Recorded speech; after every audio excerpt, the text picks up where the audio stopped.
Hello and welcome to Strabismus to Stereopsis, where we talk about all the things about strabismus and solutions and options for overcoming. Today we have a special treat. We are having Caryn Rinaldini on the show, and she is going to tell us all about her journey with strabismus, the highs and the lows, and what she did to overcome. And I'm super excited for you to see her story. I think it'll really inspire and give you some ideas about maybe what you could do for your journey. Before we jump into that, I just want to let you know that you can go over to learn.strabismussolutions.com to get access to the different resources that I have to offer. You can sign up for a course, download one of our free quizzes, or you can sign up for a Zoom call with me and I can help you get started with your journey. All right, let's jump into that interview with Caryn. All right, so this is Caryn Rinaldini, and she is our guest today, and we are going to talk to her about her experience with surgery. Caryn had a super interesting story. We've been friends. We've kind of had a similar experience, and we've been able to even go to like the convention, the vision therapy convention together. So gotten to know each other. And I think her story is just so powerful for you guys. So Caryn, can you please share, I know, just like give us like a brief, when did you start having strabismus? And then tell us a little bit about your latest surgery that you had for vision therapy, all that. So let's just start from the beginning. Okay. The beginning is I've had strabismus since I was a child. I had two surgeries when I was very little. And then I was basically told, that's it. There's nothing else you can do. I was told my entire life, you'll learn how to accommodate. You'll never be able to fly a plane. You'll never be able to play golf. And that was okay. That was my life. When I got older and I was stressed out, my eyes started to drift a lot more. And the turning point was when my husband and I were watching an interview with Maggie Smith, and God bless her, and may she rest in peace. And her eye was completely turned out. And I looked at my husband and I said, oh my gosh, she's a famous actress. How could she not fix that? And he looked at me and said, honey, your eye is worse than hers. And it I ignored it. I just completely, I was in my late 40s and this was my life and I didn't pay attention to it. And I know it had effects on me, but I didn't understand and I just kind of ignored it. So I said, I'm going to go to three doctors. I was told I can't have surgery because if I do, I'll have double vision for the rest of my life. So I went to three doctors and the first doctor said to me, I can fix this. And I said, but I'm an adult and are you sure? And he said, I've been doing this for 26 years. I can fix this. This is not a problem at all. I'm like, okay. So I did the therapy.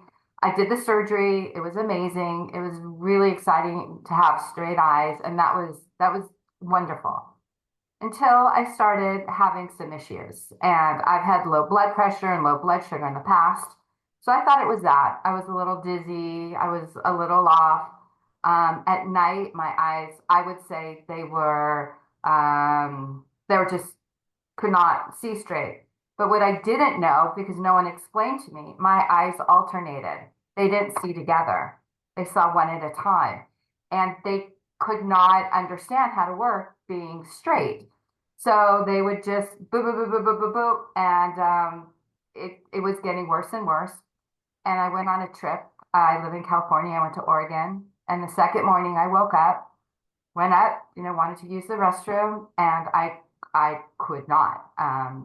Everything was spinning. I described that moment as drunk, hungover, seasick, any other thing all put together. Oh, sounds It was so hor- awful. it was so awful. I crawled into the restroom and then I asked my husband, I said, you know what? Let's have like a breakfast of champions. That coffee, great breakfast, that'll help me. Did not help me. I could not look around. Noises, people talking sent my head and my head was going to explode. People talking, patterns, anything. Essentially, my visual, sensory, and vestibular system was broken. They were not connecting to my brain, and that was it. People recommended that I go to ENT, and I did. And thank heavens, he said to me, this is not an inner ear issue. You need to go to a vestibular therapist, balance therapy. I thought, okay, well, that sounds weird, but okay. And I did. And he was the most wonderful man in the world. Um, when I would go, I would Uber if I couldn't have someone drive. Um, in the beginning, all I would do was stand up, sit down, stand up and sit down, turn my head a little, and then I would go home and sleep for the rest of the day. And that was it. I didn't And work for 8 months. I was gonna say, and you weren't even, you had to Mm-mm, stop working, which is just like, mm-mm. it's so debilitating. I couldn't go, I couldn't walk because I couldn't go outside because I couldn't see the curb. And when people were coming at me, when people were walking near me, I would have panic attacks because I couldn't tell how far away they were from me. I did think this was going to be my life. I did tell my husband we need to start looking into disability. This will be my life. But I'm stronger than that, and I knew I had to do something. So I kept doing the vestibular therapy, and it was going better. It was going better. And my biggest achievement was one morning I drove to a grocery store that opened at 8 a.m. I got there at 7. So just driving there was huge. Right. Sat in my car for an hour. I get teary-eyed thinking about this. I went in the store, bought 2 items, and walked out. And that was like the greatest achievement of my entire life. Um, I mean, because all of my systems were so upset, going into places really depended on the grocery stores, for example, the size of the aisle, the height of the aisle, all of these things. And I did have a favorite grocery store. So my therapy was to go to literally to go to the grocery store.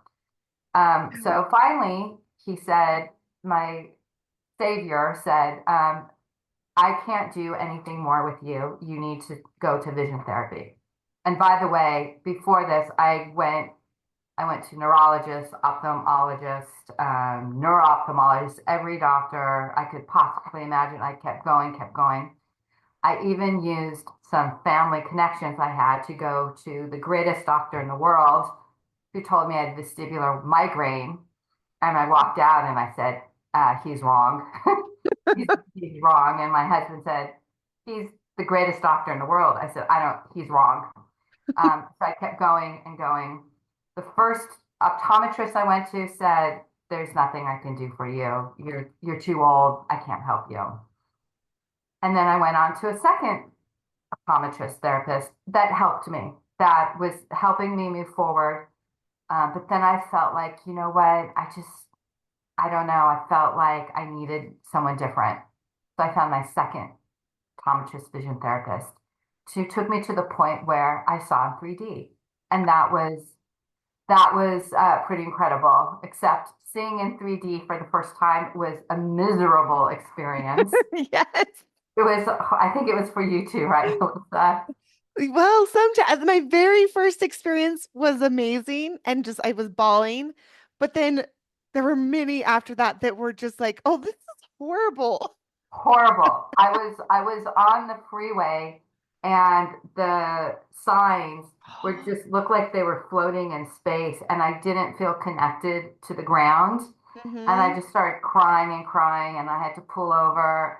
It was frightening. I actually wrote Sue Berry, which I should have mentioned.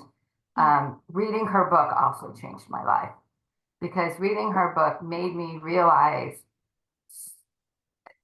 understand something that I had my entire life that no one ever explained to me. And it was a godsend. That was huge because I didn't understand. And then I really understood why I was clumsy or why I had this problem or why I had this problem. And I don't understand all the doctors I saw in my entire life. No one ever explained this to me, ever. I It's barely knew what strabismus was.